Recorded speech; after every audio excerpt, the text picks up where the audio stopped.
ओम नमो भगवते वासुदेवाय। मित्रों, आपके और आपके परिवार पर भगवान नारायण की कृपा सदैव बनी रहे। आज मैं आपको श्री सत्यनारायण व्रत की कथा सुनाने जा रही हूँ। श्री सत्यनारायण व्रत की कथा को सुनने का फल हजारों साल तक किए गए यज्ञ के बराबर माना जाता है। किसी भी शुभ कार्य या मनोकामना पूरी करने हेतु विधि विधान से सत्यनारायण भगवान की पूजा और कथा करवाई जाती है। शास्त्रों के मुताबिक ऐसा माना गया है कि इस कथा को सुनने वाला व्यक्ति व्रत रखता है तो उसके जीवन के दुखों को श्री हरि विष्णु खुद ही हर लेते हैं। स्कंद पुराण के अनुसार भगवान सत्यनारायण श्री हरि विष्णु का ही दूसरा रूप हैं और इस कथा की महिमा को भगवान सत्यनारायण ने अपने मुख से देवऋषि नारद को बताया और सुनाया था। श्री सत्यनारायण भगवान व्रत कथा का पहला अध्याय। एक समय की बात है, नेशिरण्य तीर्थ में शौनक आदि 88,000 ऋषियों ने ऋषि सूत जी से पूछा, हे प्रभु, इस कलयुग में वेद विद्या रहित मनुष्य को प्रभु भक्ति किस प्रकार मिल सकती है तथा उनका उद्धार कैसे होगा। हे मुनि श्रेष्ठ, कोई ऐसा तप बताइए जिससे थोड़े समय में ही पुण्य मिले और मनवांछित फल भी मिल जाए। इस प्रकार की कथा सुनने की हम लोग इच्छा रखते हैं। सभी शास्त्रों के ज्ञाता सूत जी बोले, हे वैष्णवों में पूज्य, आप सभी ने प्राणियों के हित की बात पूछी है, इसलिए मैं एक ऐसे श्रेष्ठ और व्रत के बारे में आप लोगों को जरूर बताऊंगा जिसके बारे में नारद जी ने लक्ष्मी नारायण जी से पूछा था और लक्ष्मीपति श्री हरि ने नारद जी से कहा था। अब आप भी इसे सुनिए। एक समय की बात है, नारद जी दूसरों के हित की इच्छा के लिए अनेकों लोक में घूमते हुए मृत्यु लोक में जा पहुँचे। यहाँ उन्होंने अनेक योनियों में जन्मे सभी मनुष्यों को अपने कर्मों के अनुसार पीड़ा झेलते हुए देखा। उनका दुख देख नारद जी सोचने लगे कि ऐसा क्या किया जाए जिससे निश्चित रूप से मानव के दुखों का अंत हो जाए। इसी विचार पर मनन करते हुए वह विष्णु लोक में गए। वहाँ वह नारायण की स्तुति करने लगे और बोले, हे भगवान, आप अत्यंत शक्ति से संपन्न हैं, निर्गुण स्वरूप सृष्टि के कारण भक्तों के दुख को दूर करने वाले हैं, आपको मेरा प्रणाम। नारद जी की स्तुति सुन विष्णु भगवान बोले, मुनि श्रेष्ठ, आपके मन में क्या बात है, उसे निसंकोच कहो। इस पर नारद मुनि बोले कि मृत्यु लोक में अनेक योनियों में जन्मे मनुष्य अपने कर्मों के द्वारा अनेक दुखों से दुखी हो रहे हैं। हे प्रभु, आप तो ये बताइए कि वो मनुष्य थोड़े प्रयास से ही अपने दुखों से कैसे छुटकारा पा सकते हैं। तब श्री हरि बोले, हे नारद, मनुष्य की भलाई के लिए तुमने बहुत उत्तम प्रश्न पूछा है। स्वर्गलोक व मृत्युलोक दोनों में एक दुर्लभ उत्तम व्रत है जो पुण्य देने वाला है। आज प्रेमवश होकर मैं उसे तुमसे कहता हूँ। श्री सत्यनारायण भगवान का व्रत अच्छी तरह विधान पूर्वक करके मनुष्य तुरंत ही यहाँ सुख भोग कर मरने पर मोक्ष पाता है। श्री हरि के वचन सुन नारद जी बोले कि उस व्रत का फल क्या है प्रभु, और उसका विधान क्या है, यह किसने किया था, इस व्रत को किस दिन करना चाहिए, आप सब कुछ विस्तार से बताएं। नारद जी की बात सुनकर फिर श्री हरि बोले, दुख व शोक को दूर करने वाला, यह सभी स्थानों पर विजय दिलाने वाला है। मानव को भक्ति व श्रद्धा के साथ शाम को श्री सत्यनारायण की पूजा धर्मपरायण होकर ब्राह्मणों व बंधुओं के साथ करने से, साथ ही यथाशक्ति अनुसार भक्ति भाव से भगवान को भोग लगाएं, आरती गाएं और ब्राह्मणों सहित बंधु बांधवों को भी भोजन कराएं। उसके बाद स्वयं भोजन करें। कीर्तन भजन के साथ भगवान की भक्ति में लीन हो जाएं। इस तरह से सत्यनारायण भगवान का यह व्रत करने पर मनुष्य की सारी इच्छाएं निश्चित रूप से पूरी हो जाती हैं। इस कली काल अर्थात कलयुग में मृत्यु लोक में मोक्ष का यही एक सरल उपाय बताया गया है। श्री सत्यनारायण व्रत कथा का पहला अध्याय यहीं पर समाप्त होता है। श्री सत्यनारायण भगवान व्रत कथा का दूसरा अध्याय। सूत जी बोले, हे ऋषियों, जिसने पहले समय में इस व्रत को किया था उसका इतिहास कहता हूँ, ध्यान से सुनो। सुंदर काशी नगरी में एक अत्यंत निर्धन ब्राह्मण रहता था। भूख प्यास से परेशान वह धरती पर घूमता रहता था। ब्राह्मणों से प्रेम करने वाले भगवान ने एक दिन ब्राह्मण का वेश धारण कर उसके पास जाकर पूछा, हे विप्र, नित्य दुखी होकर तुम पृथ्वी पर क्यों घूमते हो? दीन ब्राह्मण बोला, मैं निर्धन ब्राह्मण हूँ, भिक्षा के लिए धरती पर घूमता हूँ। यदि आप इसका कोई उपाय जानते हो तो बताइए। वृद्ध ब्राह्मण रूपी भगवान ने कहा कि सत्यनारायण भगवान मनोवांछित फल देने वाले हैं, इसलिए तुम उनका पूजन करो। इसे करने से मनुष्य सभी दुखों से मुक्त हो जाता है। वृद्ध ब्राह्मण बनकर आए सत्यनारायण भगवान उस निर्धन ब्राह्मण को व्रत का सारा विधान बताकर अंतर्ध्यान हो गए। अगले दिन सुबह उठने के साथ ही उस बूढ़े ब्राह्मण ने मन से संकल्प लिया कि सत्यनारायण का व्रत करूंगा, और फिर अपने नित्य कामों से फ्री होकर वह भिक्षा के लिए चल पड़ा। उस दिन उसे भिक्षा में बहुत सा धन प्राप्त हुआ। उसी धन से उसने परिवार के साथ भगवान सत्यनारायण की पूजा की, व्रत रखा। इस व्रत के करने के कुछ दिन बाद उसके सभी दुख और कष्ट दूर होने लगे और देखते ही देखते एक संपन्न और अनेक संपत्तियों का मालिक बन गया। तब हर महीने की पूर्णिमा के दिन वे ब्राह्मण सत्यनारायण की पूजा व व्रत करने लगा। इस प्रकार सत्यनारायण भगवान के इस व्रत को करके वह श्रेष्ठ ब्राह्मण सभी पापों और गरीबी से मुक्त हो गया और उसने एक दुर्लभ मोक्ष पद को प्राप्त किया। इस तरह से सत्यनारायण भगवान के व्रत को जो मनुष्य करेगा वह सभी प्रकार के पापों से छूटकर मोक्ष को प्राप्त होगा।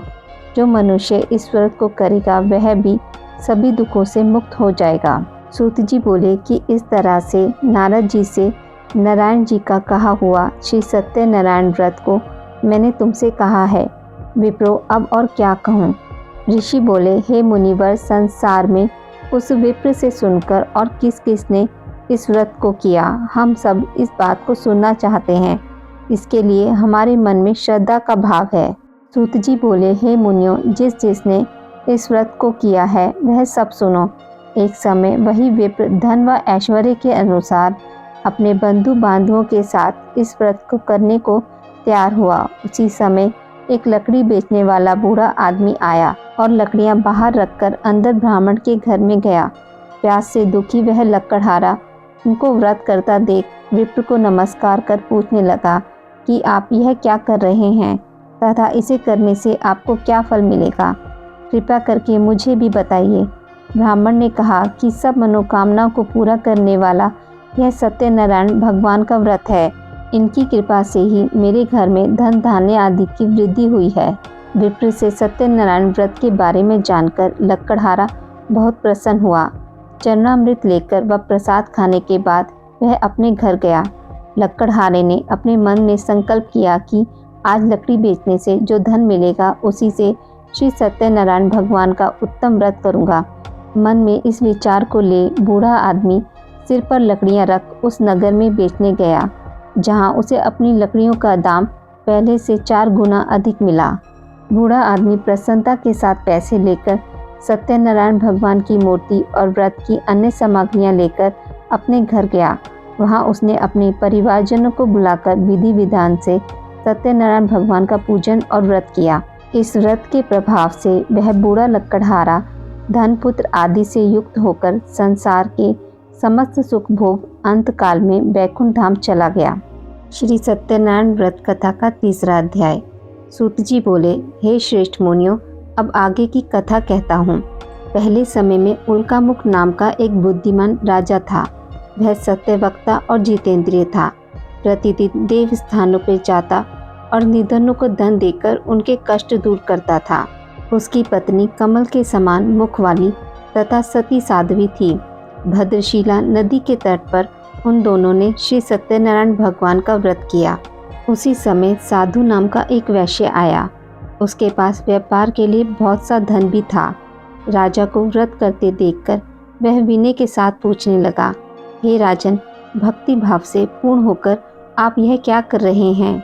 मैं सुनने की इच्छा रखता हूँ, तो आप कृपा करके मुझे बताइए।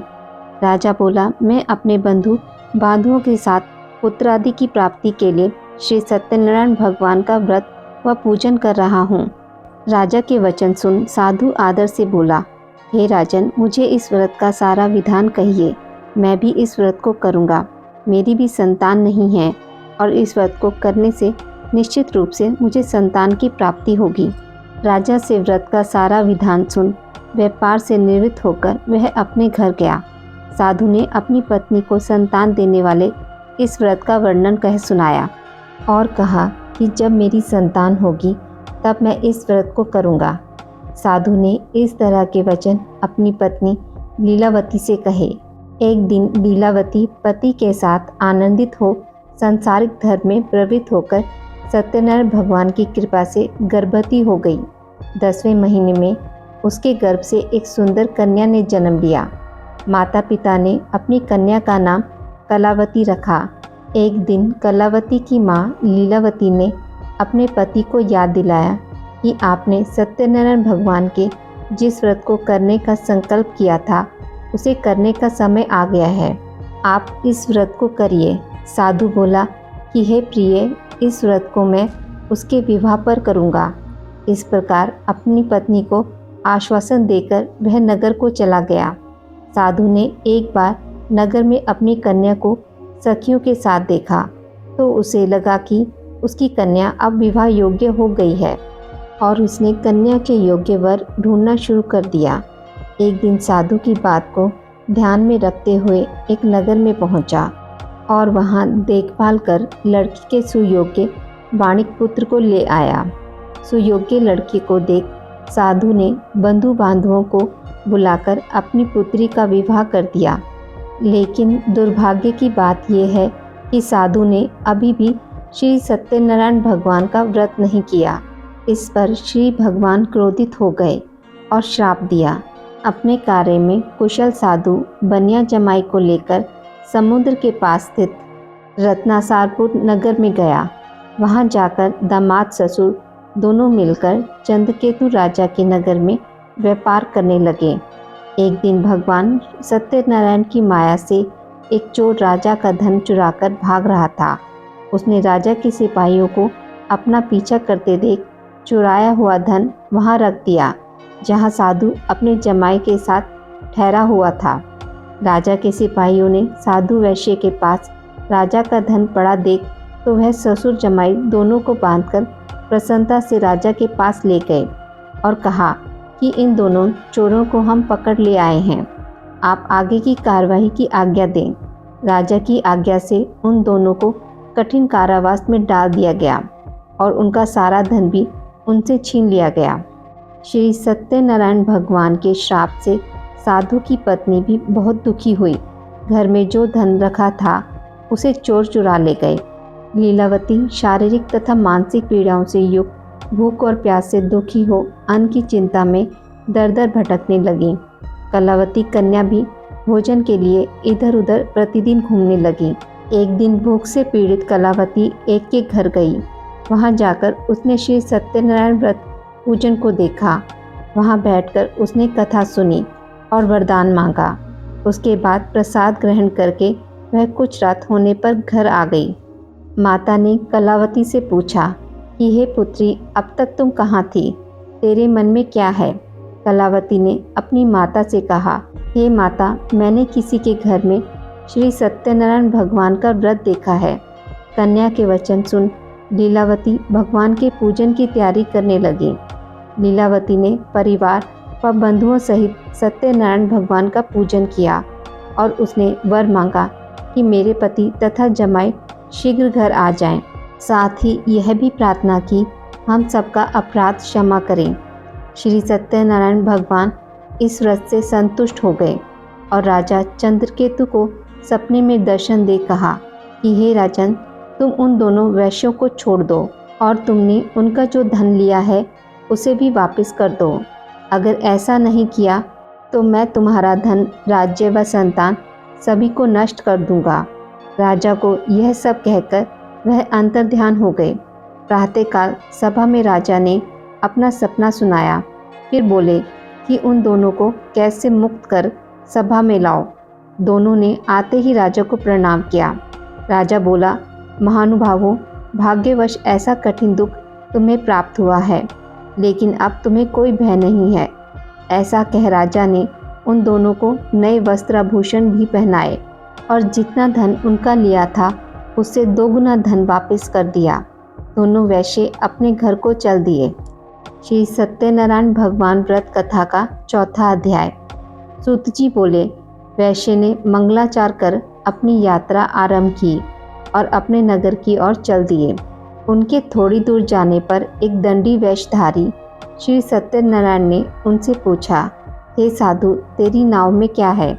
वाणिक हंसता हुआ बोला, हे दंडी, आप क्यों पूछते हो? क्या धन लेने की इच्छा है? मेरी नाव में तो बैल व पत्ते भरे हुए हैं।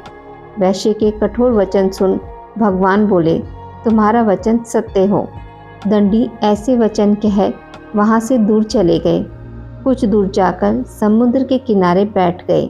दंडी के जाने के बाद साधु वैश्य ने नित्य क्रिया के पश्चात नाव को ऊंची उठते देखकर अचंभा माना और नाव में बेल पत्ते आदि देख वह मूर्छित हो जमीन पर गिर पड़ा।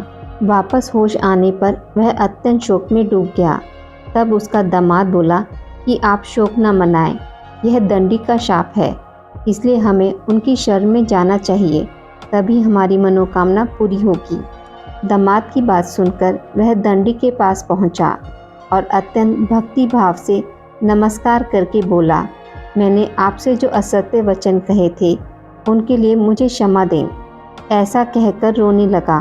तब दंडी भगवान बोले, हे वाणिक पुत्र, मेरी आज्ञा से बार बार तुम्हें दुख प्राप्त हुआ है। तू मेरी पूजा से विमुख हुआ। साधु बोला, हे भगवान, आपकी माया से ब्रह्मा आदि देवता भी आपके रूप को नहीं जानते, तब मैं अज्ञानी कैसे जान सकता हूँ? आप प्रसन्न होइए। अब मैं सामर्थ्य के अनुसार आपकी पूजा करूँगा। मेरी रक्षा करो और पहले के समान नौका में धन भर दो। साधु वैश्य के भक्तिपूर्ण वचन सुनकर भगवान प्रसन्न हो गए और उसकी इच्छा अनुसार वरदान देकर अंतर ध्यान हो गए। ससुर जमाई दोनों जब नाव पर आए तो नाव धन से भरी हुई मिली। फिर वहीं अपने अन्य साथियों के साथ सत्यनारायण भगवान का पूजन कर अपने नगर को चल दिए। जब नगर के नज़दीक पहुँचे तो दूत को घर पर खबर करने के लिए भेज दिया। दूत साधु की पत्नी को प्रणाम कर कहता है कि मालिक अपने दामाद सहित नगर के निकट आ गए हैं। दूत की बात सुन साधु की पत्नी लीलावती ने बड़े हर्ष के साथ सत्यनारायण भगवान का पूजन कर अपनी पुत्री कलावती से कहा कि मैं अपने पति के दर्शन को जाती हूँ, तू कार्य पूर्ण कर शीघ्र आ जाना। माँ के ऐसे वचन सुन कलावती जल्दी में प्रसाद छोड़कर अपने पति के पास चली गई। प्रसाद की अवज्ञा करने के कारण श्री सत्यनारायण भगवान रुष्ट हो गए और नाव सहित उसके पति को पानी में डुबो दिया। कलावती अपने पति को वहां ना पाकर रोती हुई जमीन पर गिर गई। नौका को डूबा हुआ देख व कन्या को रोता देख साधु दुखी होकर बोला कि हे प्रभु, मुझसे तथा मेरे परिवार से जो भूल हुई है उसे क्षमा करें। साधु के दीन वचन सुनकर श्री सत्यनारायण भगवान प्रसन्न हो गए और आकाशवाणी हुई, हे साधु, तेरी कन्या मेरे प्रसाद को छोड़कर आई है, इसलिए उसका पति अदृश्य हो गया है। यदि वह घर जाकर प्रसाद खाकर लौटती है तो इसे इसका पति अवश्य मिलेगा। ऐसी आकाशवाणी सुन कलावती ने वैसा ही किया जैसा आकाशवाणी के दौरान भगवान ने कहा और फिर प्रसाद ग्रहण करने के बाद जब वो वापस आई तो अपने पति के दर्शन करके अत्यंत प्रसन्न हुई। उसके बाद साधु अपने बंधु बांधवों सहित श्री सत्यनारायण भगवान का विधि विधान से पूजन करता है। इस लोक का सुख भोग वह अंत में स्वर्ग जाता है। श्री सत्यनारायण भगवान व्रत कथा का 5वां अध्याय। सूत जी बोले, हे ऋषियों, मैं और भी एक कथा सुनाता हूँ, उसे भी ध्यानपूर्वक सुनो। प्रजा पालन में लीन तुंगध्वज नाम का एक राजा था। उसने भी भगवान का प्रसाद त्याग कर बहुत ही दुख सहन किया। एक बार जंगल में जाकर वन्य पशुओं को मारकर वह बड़ के पेड़ के नीचे आया। वहाँ उसने ग्वालों को भक्ति भाव से अपने बंधुओं सहित सत्यनारायण भगवान का पूजन करते देखा। अभिमानवश राजा उन्हें देखकर भी पूजा स्थान में नहीं गया और न ही उसने भगवान को प्रणाम किया। ग्वालों ने राजा को प्रसाद दिया, लेकिन उसने यह भी प्रसाद नहीं खाया और प्रसाद को वहीं छोड़कर वह अपने नगर को चला गया। जब वह नगर में पहुंचा तो वहां सब कुछ तहस नहस हुआ पाया तो वह शीघ्र ही समझ गया कि यह सब भगवान के अनादर का परिणाम है। वह दोबारा ग्वालों के पास पहुंचा और विधि पूर्वक पूजा करके प्रसाद खाया तो श्री सत्यनारायण भगवान की कृपा से सब पहले जैसा हो गया। दीर्घकाल तक सुख भोगने के बाद मरणोपरांत उसे स्वर्गलोक की प्राप्ति हुई। जो मनुष्य परम दुर्लभ इस व्रत को करेगा तो भगवान सत्यनारायण की अनुकंपा से उसे धन धान्य की प्राप्ति होगी। निर्धन धनी हो जाता है। संतान ना होना मनुष्य को संतान का सुख मिलता है और सारे मनोरथ पूर्ण होने पर मानव अंत काल में वैकुंठ धाम को जाता है। तब सूत जी बोले, जिन्होंने पहले इस व्रत को किया है अब उनके दूसरे जन्म की कथा कहता हूँ। वृद्ध ब्राह्मण ने सुदामा का जन्म लेकर मोक्ष की प्राप्ति की। लक्कड़हारे ने अगले जन्म में निषाद बनकर मोक्ष प्राप्त किया। पुलाखा मुख नाम का राजा दशरथ होकर बैकुंठ को गए। साधु नाम के वैश्य ने स्वयंभू होकर भगवान में भक्ति युक्त हो कर्म कर मोक्ष पाया। कथा सुनने के बाद सभी ने श्री हरि को झुककर प्रणाम किया। श्री सत्यनारायण भगवान की आरती। जय लक्ष्मी रमणा स्वामी, जय लक्ष्मी रमणा। सत्यनारायण स्वामी जन पातक हरणा। जय लक्ष्मी रमणा। रतन जड़ित सिंहासन अद्भुत छवि राजे। नारद करत निराजन घंटावन बाजे। जय लक्ष्मी रमणा। प्रकट भये काली कारण द्विज को दरस दियो। बूढ़ो ब्राह्मण बनकर कंचन महल कियो। जय लक्ष्मी रमणा। दुर्बल भील कठारो जिन पर कृपा करी। चंद्रचूड़ एक राजा तिनकी विपत्ति हरी। जय लक्ष्मी रमणा। वैश्य मनोरथ पायो श्रद्धा तज दीनी। सो फल भोग्य प्रभु जी फिर स्तुति कीनी। जय लक्ष्मी रमणा। भाव भक्ति के कारण छिन छिन रूप धर्यो। श्रद्धा धारण कीनी तिनको काज सरो। जय लक्ष्मी रमणा। ग्वाला बाल संग राजा वन में भक्ति करी। मन वांछित फल दीनो दीन दयालु हरि। जय लक्ष्मी रमणा। चढ़त प्रसाद सवायो कदली फल मेवा। धूप दीप तुलसी से राजी सत्य देवा। जय लक्ष्मी रमणा। सत्यनारायण जी की आरती जो कोई नर गावे। ऋषि सिद्ध सुख संपत्ति सहज रूप पावे। जय लक्ष्मी रमणा।